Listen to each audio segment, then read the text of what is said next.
प्रिय साथियों, economic mathematics के इस सत्र में मैं प्रदीप वाजपेयी आपका स्वागत करता हूँ, अभिनंदन करता हूँ।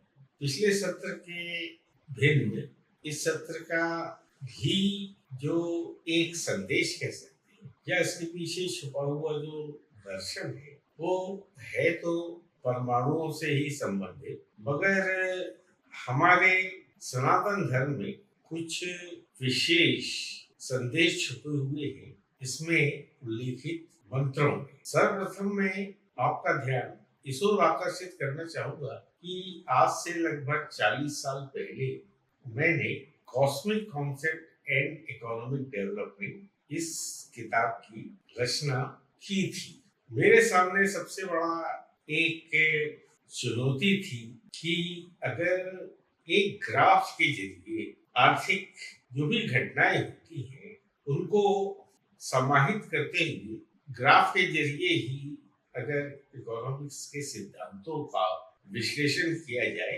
तो यह अति उत्तम होता, क्योंकि उस समय भी जो साम्यवाद पूंजीवाद इसकी बीच की संघर्ष की स्थिति बनी हुई थी। उस समय मैं नौकरी करता था और मेरे साथियों के साथ में मैं उनसे यह पूछता रहता था कि यह कैसे संभव है। स्वाभाविक रूप से उन्हें इस समय कोई रुचि नहीं थी और ना ही वो इस दिशा में सोचने के लिए, अपना योगदान देने के लिए किसी तरह से अपने आप को योग्य पाते थे। परंतु मेरे मन के अंदर यह बेचैनी बनती रहती थी और मैं हमेशा सोचता रहता था कि आदर्श जो अर्थव्यवस्था का शेप है वो क्या होना चाहिए। अंततः जो है मुझे ऐसा कि आकाश में हम सवेरे जिसको देखते हैं, शाम को जिसे देखते हैं, अर्थात सूरज और चंद्रमा की भी अलग अलग कलाएं होती है, मगर पूर्णिमा के दिन जब वह पूरी गोलाई में रहता है तो मुझे ऐसा लगा कि अगर जन साधारण तक अर्थशास्त्र के कुछ नियमों को इसी गोल सर्कुलर शेप में ग्राफ बनाकर यदि प्रस्तुत किया जाए तो अति उत्तम होगा। सवाल ये था कि इसके अंदर क्या चीज कैसे समाहित की जाए, और मैं स्वयं गणित का कोई विशेषज्ञ तो था नहीं, ना बीज गणित का ना रेखा गणित का बारे में कोई मुझे ज्यादा ज्ञान था, मगर धीरे धीरे करते करते सोचते सोचते मुझे ऐसा लगा कि ये संभव है। मैंने अर्थशास्त्र का ज्ञान अर्जित किया था और मुझे मालूम था कि मांग क्या होती है, सप्लाई क्या होती है। इसके साथ साथ जो एक्सचेंज है, क्योंकि अर्थशास्त्र में शुरू में हम लोगों को पढ़ाया गया था कि बार्टर सिस्टम क्या होता है और बाद में मुद्रा कैसे सामने आई, अर्थात मनी कैसे आई, और यह सिद्धांत कि उत्पादन और उपभोग ये क्वांटिटी में होता है, ये बार्टर सिस्टम से था। और आय और खर्च जो है इसका उद्देश्य हम लोगों को 6-7 बताए गए थे और उसमें प्रमुख ये था कि मनी एक ऐसी चीज है जिसे एक्यूमुलेट किया जा सकता है और बाद में इसका उपभोग किया जा सकता है, उत्पादन के लिए भी और उपभोग के लिए भी।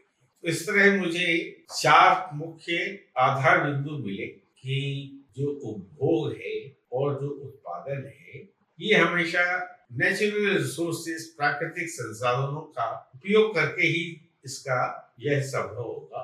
और उपभोग को और उत्पादन को, क्योंकि मैं कॉमर्स का विद्यार्थी था तो मुझे मालूम था कि जो भी उत्पादन होता है वो क्वांटिटी में नहीं दर्शाया जाता है, मगर उसका वैल्यूएशन किया जाता है। और वैल्यूएशन के हम लोगों को अलग अलग तरीके बताए कि फर्स्ट इन फर्स्ट आउट क्या होता है, लास्ट इन फर्स्ट आउट क्या होता है। ये तमाम सिद्धांत हमको बताए गए, जिसके आधार पर जो ओपनिंग स्टॉक और अंतिम स्टॉक जैसे कहते हैं, ओपनिंग स्टॉक वित्तीय वर्ष के पहले होता है और उसके जरिए उसमें परचेज जोड़ी जाती है, सेल्स घटाई जाती है, इस तरह से क्लोजिंग स्टॉक निकलता है और क्लोजिंग स्टॉक को जो बैलेंस शीट है उसमें दिखाया जाता है। वो ट्रेडिंग अकाउंट कैसे बनता है, उसके बाद में प्रॉफिट एंड लॉस अकाउंट कैसे बनता है और बैलेंस शीट कैसे बनाई जाती है, ये सब ज्ञान मुझे था। और चार्टर्ड अकाउंटेंट बनने के बाद में ये ज्ञान और अधिक स्पष्ट रूप से सामने आने लगा। मैं नौकरी करने के पहले ही चार्टर्ड अकाउंटेंट बन गया था और उसी आधार पर मुझे नौकरी भी मिली थी। तो मेरा अधिकतर समय यानी 1980 का दशक जो है इसी चिंता में था कि समाजवाद की या साम्यवाद की और पूंजीवाद की तो समाप्ति हो गई। इन दोनों के बीच में एक जो आदर्श स्थिति प्राप्त करने की कोशिश की गई थी वह कोऑपरेटिव था, कोऑपरेटिव सेक्टर। मगर जिस उद्योग में मैं बड़े शौक से गया था वह कोऑपरेटिव सेक्टर में ही था।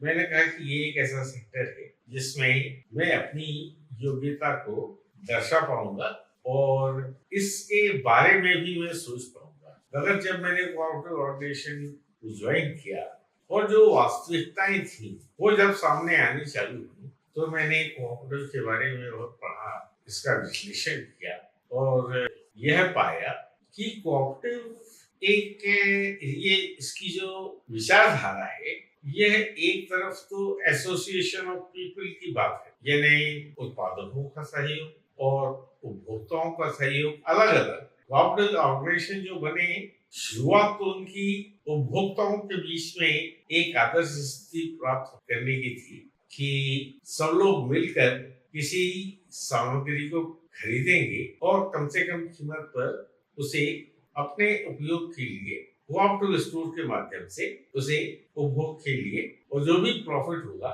वो सामूहिक रूप से बांट दिया जाए। उपभोक्ताओं के सहयोग के जितने भी ऑर्गेनाइजेशन थे यह सब बुरी तरह से फेल हो चुके थे। यानी अर्थव्यवस्था में आज आप देखें कि कोऑपरेटिव सेक्टर का क्या योगदान है तो आप पाएंगे कि यह नगण्य है। ऐसी स्थिति में जब बीच का जो एक समाधान आर्थिक दृष्टि से संगठित करने का प्रयास जब फेल हो गया तो आज आप स्थिति देख लीजिए कि उपभोक्ताओं के संगठन के नाम पे एक कोई भी आवाज उठाने के लिए तैयार नहीं है। और जैसे मैं कहता हूँ कि एक अकेला उपभोक्ता यह सब अन्याय सहने के लिए बाध्य है। दूसरी किताब मैंने इसके साथ ही डायनेमिक कोऑपरेशन इसीलिए इसकी रचना की थी कि एक ऐसा ऑर्गेनाइजेशन होना चाहिए जिसमें उपभोक्ता और उत्पादक दोनों का प्रतिनिधित्व हो और दोनों एक दूसरे के साथ प्रतियोगिता करते हुए भी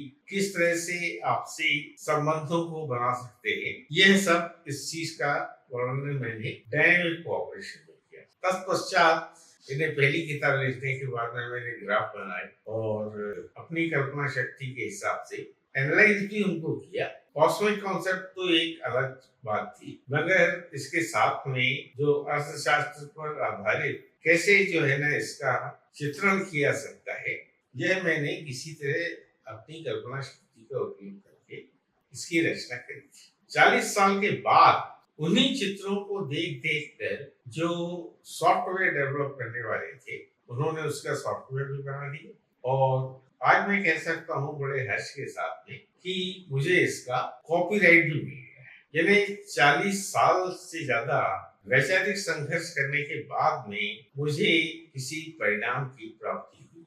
मेरा उद्देश्य जो है 40 साल पहले की घटनाओं की तरफ ध्यान देने या उस तरफ आपका ध्यान आकर्षित करने का कोई उद्देश्य नहीं है, मगर हाँ उस समय जो है हम लोग एक श्लोक को इसकी विवेचना करते रहते थे और वो श्लोक था ओम पूर्णमदः पूर्णमिदं पूर्णात् पूर्णमुदच्यते पूर्णस्य पूर्णमादाय पूर्णमेवावशिष्यते।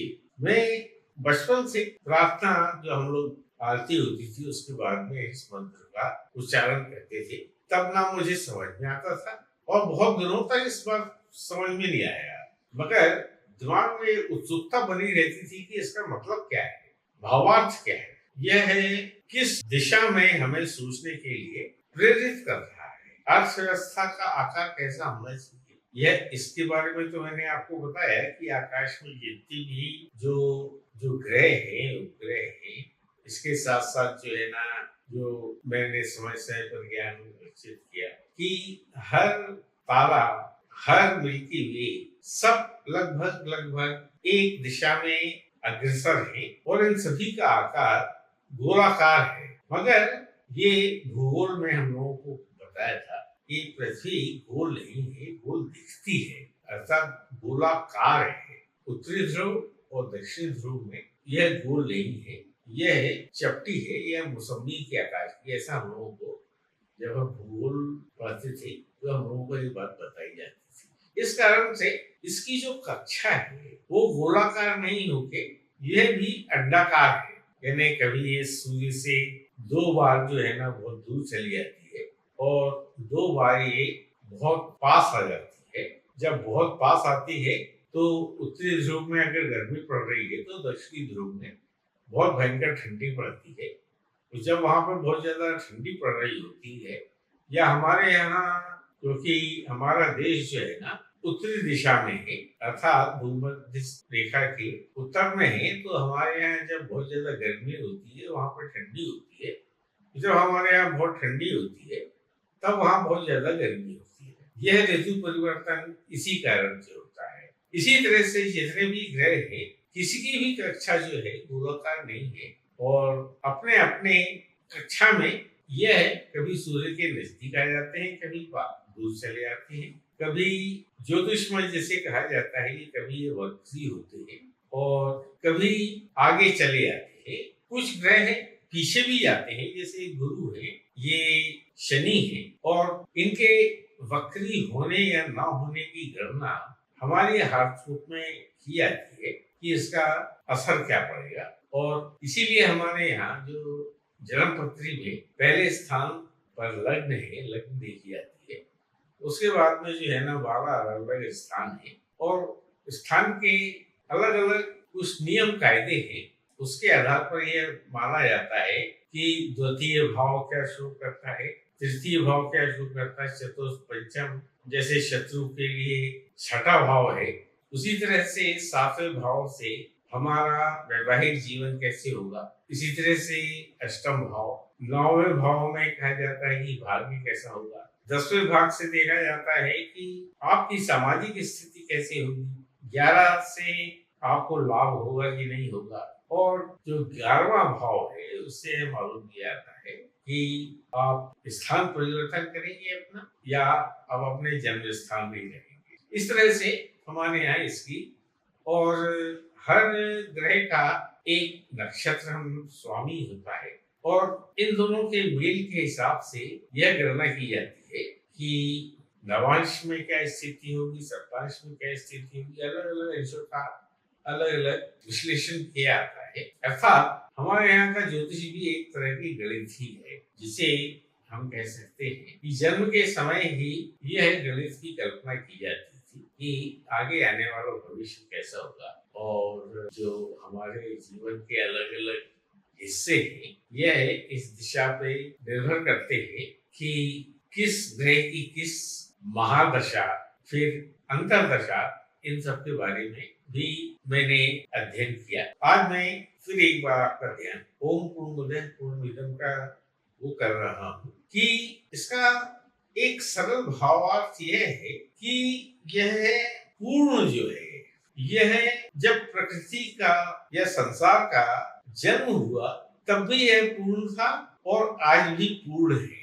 और यह पूर्ण ऐसा है कि इसमें से अगर किसी एक अंश को आप निकाल ले तो जो अंश है वह भी उतना ही पूर्ण होगा जितना संपूर्ण अंश निकालने के पहले था, और निकला हुआ अंश भी उतना ही पूर्ण रहेगा जितना था संपूर्ण था। यानी उसमें उसके सारे गुण जो है उस निकले हुए अंश में, उसमें पूर्ण के सारे अंश विद्यमान रहते हैं। और जिसे हम कह सकते हैं कि एक महासागर से अगर 1-2 बाल्टी पानी आप ले ले तो महासागर के ऊपर कोई असर नहीं पड़ता। उसी तरह से हमारा जीवन एक महासागर के समान से एक बाल्टी निकालने का या एक लोटा पानी निकालने के बराबर है। महासागर को बने पता नहीं कितने लाखों साल हो चुके हैं, मगर हमारी आयु तो अगर हम 100 साल की जी ले तो हमें दीर्घायु कहा जाता है। मगर हमारे लिए समय की गणना हमारे जीवन तक जो है वो सीमित रहती है। हमारा जो दृष्टिकोण है या हमारे जीवन को जो सोचने का दायरा है वो हम अपने उम्र के हिसाब से अलग अलग तरह से वर्गीकृत कर सकते हैं। बचपन में जो चीज सोचते हैं, जवानी में जो चीज सोचते हैं, जब संसार की वास्तविकता का आभास होता है अर्थात परिवार के भरण पोषण की बात आती है तो हम अलग तरह से सोचते हैं। जब वृद्धावस्था की ओर बढ़ना चालू होते हैं तो हमारा दृष्टिकोण बदल जाता है, क्योंकि शरीर उतना सक्षम नहीं होता जितना जवानी के समय पे था। हमारे सोचने का तरीका बदल जाता है, हम कुछ अधिक धार्मिक हो जाते हैं और हम सोचने लगते हैं कि हमने अपनी जिंदगी में क्या किया, क्या खोया, क्या पाया। क्योंकि तब तक जो हमारे दोस्त थे, हमारे संबंध हैं, वो उतार चढ़ाव से गुजर चुके होते हैं। पुराने दोस्त जा चुके होते हैं, नए दोस्त उतने अच्छे नहीं होते हैं, मतलबी होते हैं। उसी तरह से जो आपसी संबंध है भाई बहनों के बीच में हो या माता पिता के बीच में हो, इनमें सब में कभी कटुता भी आ जाती है, क्योंकि संपत्ति का लोभ सबको होता है। भाइयों के बीच में झगड़े होने चालू हो जाते हैं कि किस भाई को क्या मिलेगा क्या नहीं मिलेगा। उसी तरह बहनें भी अपने हित की बातें सोचने लगती हैं, क्योंकि भाभी आ जाती है तो सास बहू का झगड़ा तो होता ही है। ननद जेठानी इन सब के बीच में भी परिवार में दरारें आनी चालू हो जाती है और ये दरारें उनकी आने वाली पीढ़ी की तरफ हमें बिखराव, परिवार के बिखराव की तरफ जाने लगती है। क्योंकि सब जानते हैं कि अब मुझे मौसी का कौन लड़का है, बुआ का कौन लड़का है, कौन लड़की है, तो नहीं, हमें अपने परिवार की ओर देखना है। और आज की स्थिति में तो इन रिश्तों का कोई मतलब ही नहीं रह गया, इस अर्थ में कि परिवार बहुत सीमित हो गया है। एक बच्चा हो उसका बोझ भी माता पिता उठाने के लिए तैयार नहीं होते। दो हो जाए तो समझते हैं इसके साथ में कितना आर्थिक बोझ आएगा।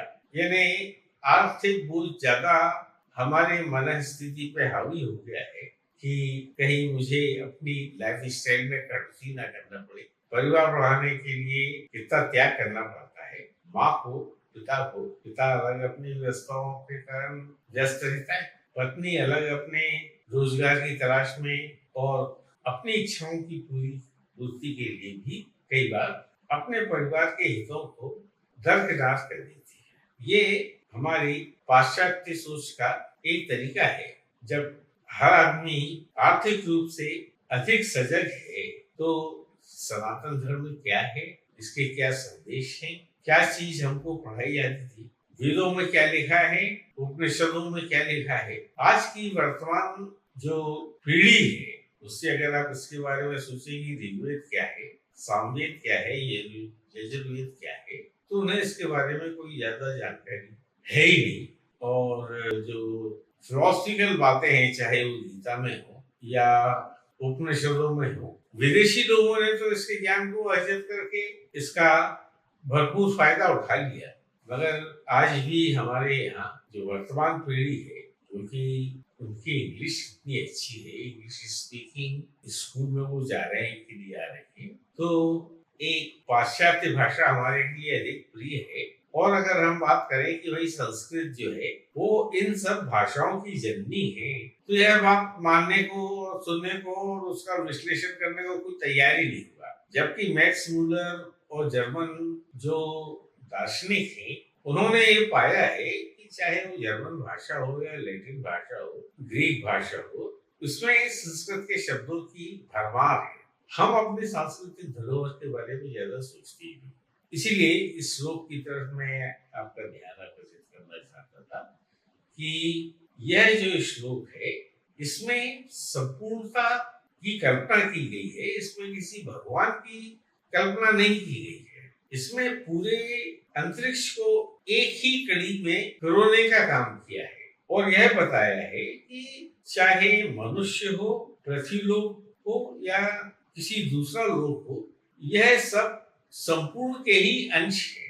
हम कह सकते हैं कि जैसे हम पैदा होते हैं, जवान होते हैं, बूढ़े होते हैं, मर जाते हैं, उसी तरह से एक मच्छर, चाहे भले वह 15 दिन का, 20 दिन का उसका जीवन समय रहता है, मगर वह भी पहले अंडा होता है, अंडे से मच्छर निकलता है, फिर वो काटना चालू करता है, खून चूसता है, कुछ दिन जीता है और फिर एक न एक दिन वह मौसम के हिसाब से मृत्यु को प्राप्त हो जाता है। यानी उसका भी जीवन चक्र है, हमारा भी जीवन चक्र है। चाहे मक्खी हो, चाहे गाय हो, चाहे शेर हो, चाहे कोई भी हो, जो भी चलायमान चीजें, जीवन चीजें हैं। और एक वृक्ष भी स्थिर, इसके हाथ पैर तो नहीं होते, मगर इसका भी एक जीवन काल होता है। यह भी भोजन प्राप्त करता है, जो सूर्य की किरणें से फोटोसिंथेसिस होता है, और उसके बाद में ये बढ़ता जाता है, और एक समय आता है जब इसका भी जीवन, यानी ये सूख जाता है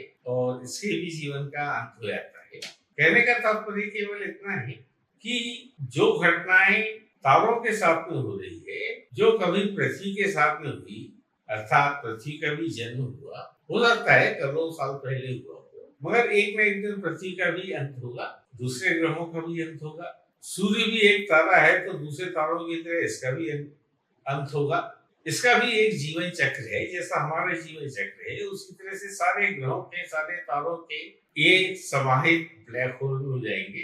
बड़ा ब्लैक होल छोटे ब्लैक होल को खत्म कर देगा। यह सब कल्पना जो है ना, कॉस्मिक कॉन्सेप्ट में मैंने की थी, और अंत में यह पाया कि ठीक है, एक पदार्थ अगर विलीन होगा दूसरे पदार्थ में, तो दो पदार्थों के गुण एक दूसरे के साथ में मिल जाएंगे। अगर वो तीसरे किसी उसमें विलीन होगा तो तीन पदार्थों के गुण बन जाएंगे। इस तरह से मैंने सोचा कि एक अल्टीमेट मैटर हो जाएगा, यानी उसके पदार्थ के सारे गुण होंगे। प्रश्न ये होता है कि अगर अंतिम पदार्थ या अल्टीमेट मैटर बन गया, तो आज जो स्थिति है, अर्थात मैटर अलग अलग है। पृथ्वी में जो पाए जाने वाले तत्व हैं वो मंगल में नहीं है, जो मंगल में है वो पृथ्वी में नहीं है, बुध में जो है वो पृथ्वी पर नहीं है। उसी तरह से शनि ग्रह जो है ना, वायु प्रधान ग्रह है। उसी तरह से जो गुरु ग्रह है वो गैस से बना हुआ एक गोला है, मगर उसके जो उपग्रह हैं उन पे पानी है। ये हमारा जो आज अंतरिक्ष वैज्ञानिक हैं वो बताते हैं कि उन ग्रहों में जीवन संभव है। गुरु में जीवन संभव नहीं है, शनि में जीवन संभव नहीं है, शुक्र बहुत ज्यादा गर्म है, मंगल बहुत ज्यादा गर्म है, क्योंकि ये सूर्य के नजदीक है। वहां हो सकता है कि कभी पानी रहा हो, मगर आज वो मरुस्थल है, वहां पर पानी नहीं है। अब पानी नहीं है तो जीवन नहीं है। हाँ, कुछ गहराई पे जो नमी बची होगी वहां पे कुछ बैक्टीरिया हो सकते हैं। कहने का तात्पर्य इतना है कि हर चीज इस संसार में नश्वर है। जिस तरह से हमारा शरीर नश्वर है, उसी तरह ग्रहों का, तारों का, इनका भी एक न एक दिन इनका अंत होना एक गणित के सिद्धांत के हिसाब से सुनिश्चित है। मगर वही बात सामने आई कि अगर मैटर सब एक जैसे हो जाते हैं तो इस स्थिति में आने के लिए हुआ क्या। तब मैंने कल्पना की थी कि कोई एक एंटी मैटर होना चाहिए, यानी उसमें मैटर के कोई गुण होने ही नहीं चाहिए। तब मेरा ध्यान इस ओर गया कि गीता में जो बताया है कि आत्मा, इसकी जो कल्पना की गई कि शस्त्र से भेद नहीं सकती, वायु इसे उड़ा नहीं सकती, अग्नि इसे जला नहीं सकती, अर्थात ये मैटर नहीं है। आत्मा जो है वो एक प्रकार से एंटी मैटर है। यह मैंने उस समय कल्पना की थी, और 1990 में जब मैंने किताब की रचना कर दी थी, उसके 2-3 साल बाद यह बात सामने आई कि हिग्स बोसॉन इस तरह का एक परमाणु है जो अगर हाइड्रोजन की दो किरणों को आपस में टकराया जाए तो ये कुछ पलों में के लिए प्रकट होता है, उसके बाद में नष्ट हो जाता है। इसे उस समय गॉड पार्टिकल कहा गया, क्योंकि उन्हें गीता का ज्ञान नहीं था। मगर हाँ, इतना जरूर है कि सर्न जो प्रयोगशाला है जो स्विट्जरलैंड और फ्रांस की सीमा पर आधारित है, वहां पर प्रवेश द्वार पर भगवान शिव के नटराज स्वरूप की एक मूर्ति रखी गई है, जिसे वो कहते हैं कि ये शिव का कॉस्मिक डांस है। अर्थात भगवान शिव जब तांडव नृत्य करते हैं तब प्रलय आता है, और उस प्रलय में सब चीज खत्म हो जाती है, भस्म हो जाती है, और फिर एक नए संसार की रचना होती है जिसे ब्रह्मा जी करते हैं। और फिर वही बात चालू होती है जिसे मैंने पिछले सत्र में बताया था कि ब्रह्मा विष्णु महेश के बीच का संबंध क्या है। भगवान शिव कभी नष्ट नहीं होते, वो हमेशा एक जैसे ही रहते हैं, अर्थात वो इलेक्ट्रॉन जैसे हैं जो नष्ट नहीं होता।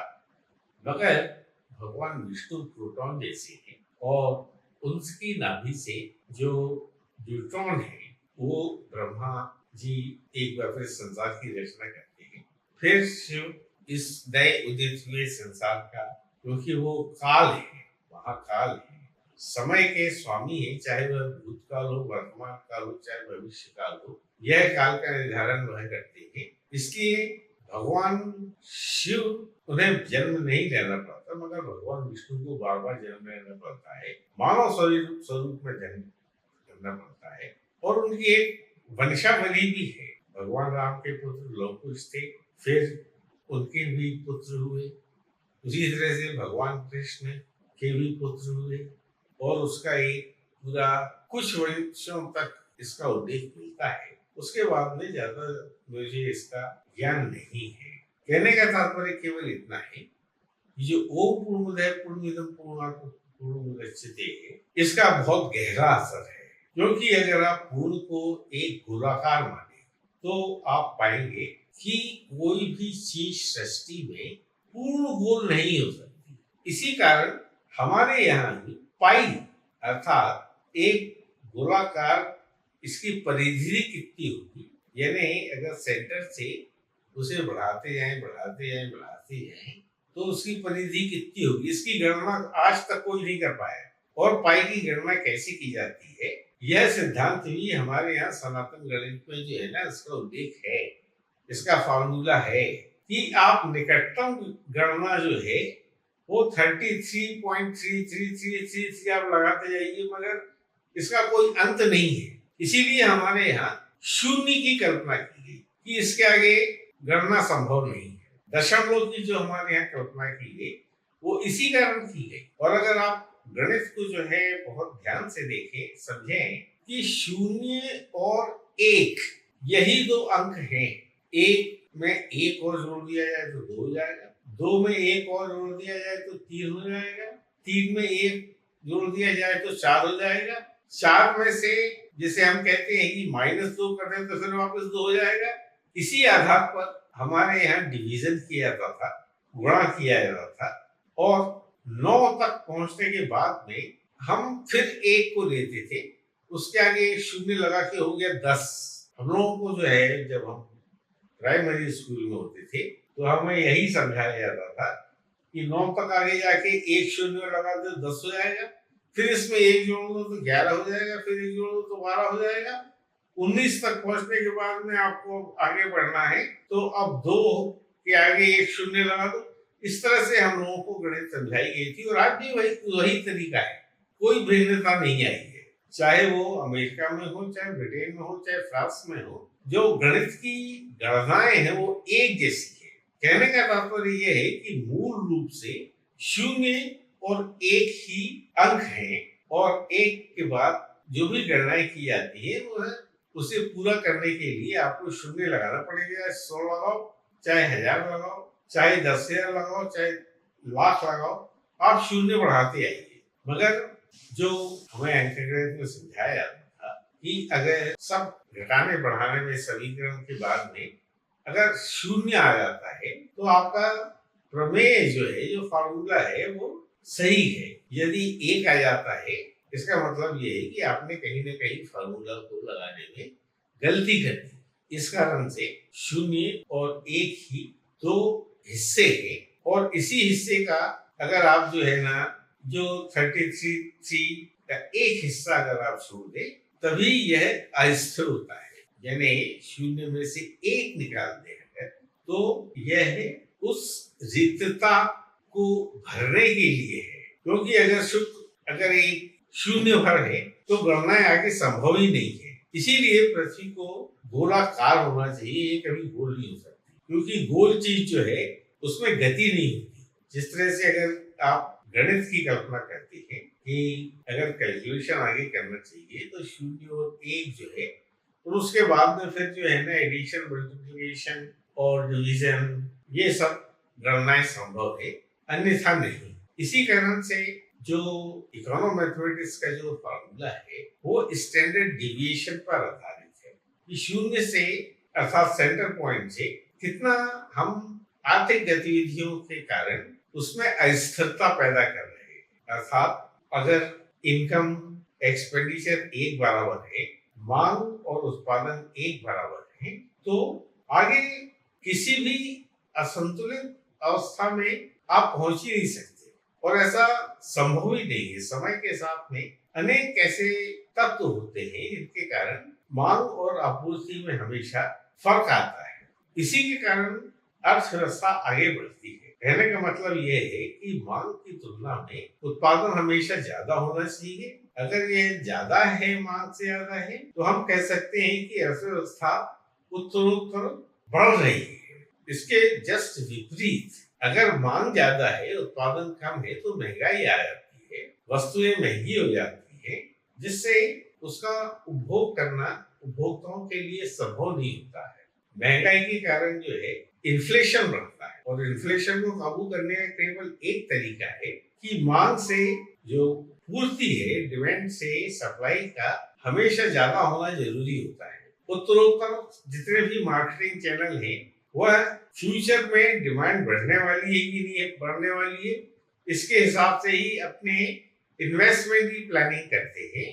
नए तरह का कौन सा उत्पादन सामने लाना है, नई टेक्नोलॉजी क्या डेवलप की जा सकती है, वो ज्यादा से ज्यादा अपनी कॉस्ट को कम करने की कोशिश करते हैं, जिससे कि उनका प्रॉफिट बढ़े। क्योंकि एक सामान्य सिद्धांत है कि अगर उत्पादन लागत कम है और सप्लाई ज्यादा है तो उन्हें लाभ होता है। उसी तरह से उपभोक्ताओं के साथ में है कि अगर उपभोक्ता की आय अधिक है और वह उपभोग के लिए कम खर्च कर रहा है, तो उसे बचत होती है। तो एक तरफ बचत होती है, दूसरी तरफ लाभ होता है। जब व्यक्तियों के समूह की बात करें तो व्यक्तियों का समूह कुल मिला के कितनी आय कमा रहा है और उस आय का उपयोग किस लिए कर रहा है। कुछ फास्ट मूविंग आर्टिकल होते हैं, जैसे रोटी है, दाल चावल है, जिसे हम रोज खाते हैं, और कुछ चीजें होती है जिसे हम अपने दीर्घकालीन उपयोग के लिए करते हैं, जैसे घर बनाना है, प्लॉट खरीदना है,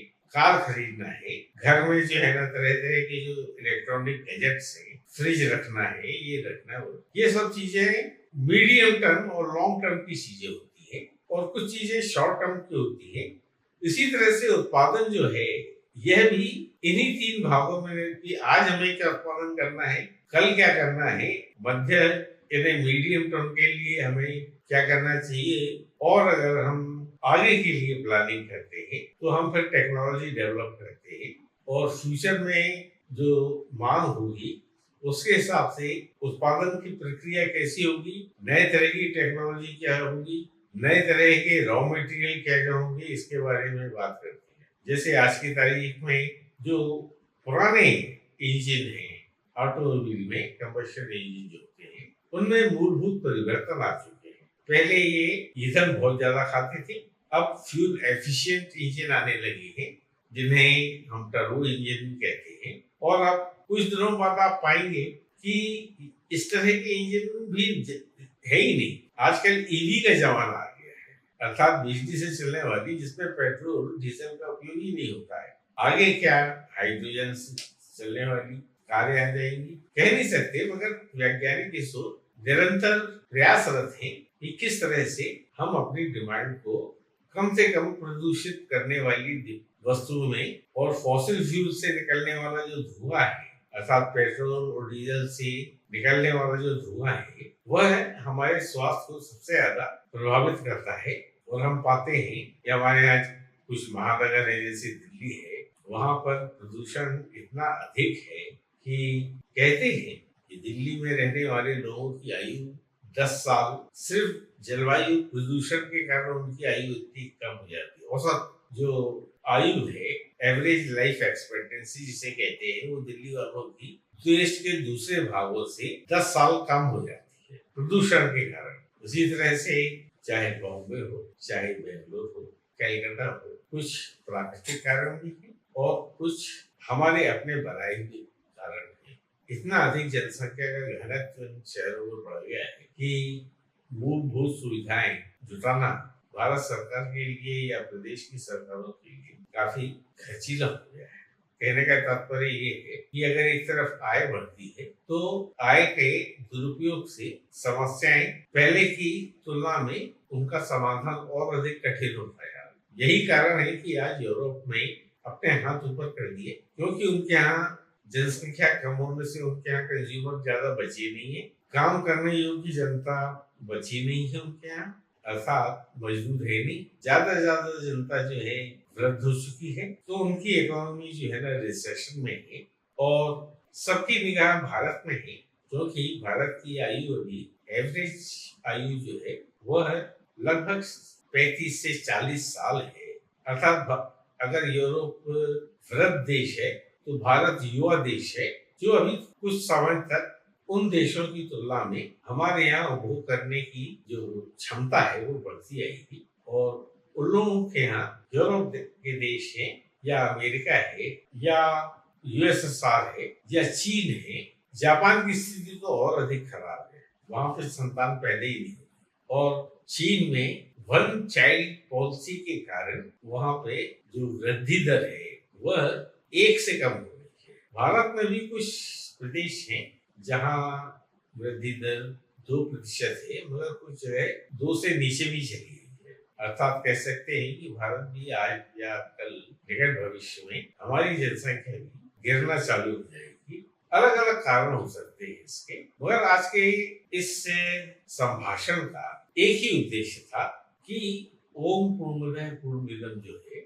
यह एक बहुत इसके पीछे गहरा अर्थ है कि वह भी पूर्ण है, यह भी पूर्ण है और यह पूर्ण जो है यह पूरा ब्रह्मांड है और हम उस ब्रह्मांड के ही एक अंश हैं और उस अंश होने के कारण हम भी उतने ही पूर्ण हैं जितना ब्रह्मांड है। यानी ब्रह्मांड में जो भी घटनाएं होती हैं वह हमारे साथ भी होती रहती है और हमारे साथ साथ एक मच्छर हो, चाहे मछली हो, चाहे पेड़ हो, चाहे गाय हो, चाहे बैल हो, चाहे शेर हो, चाहे चीता हो, कोई भी हो, ये सब उसी पूर्ण के निकले हुए अंश है। इसलिए मेरा संदेश केवल इतना है कि हमें सह अस्तित्व, आपसी सहयोग, जैसे मैंने अपनी किताब में लिखा था कि पीस हार्मोनी केवल आपसी नहीं प्रकृति के साथ में, जैसे मैंने कहा था कि चाहे वो इकोलॉजी हो, हमें सबके साथ में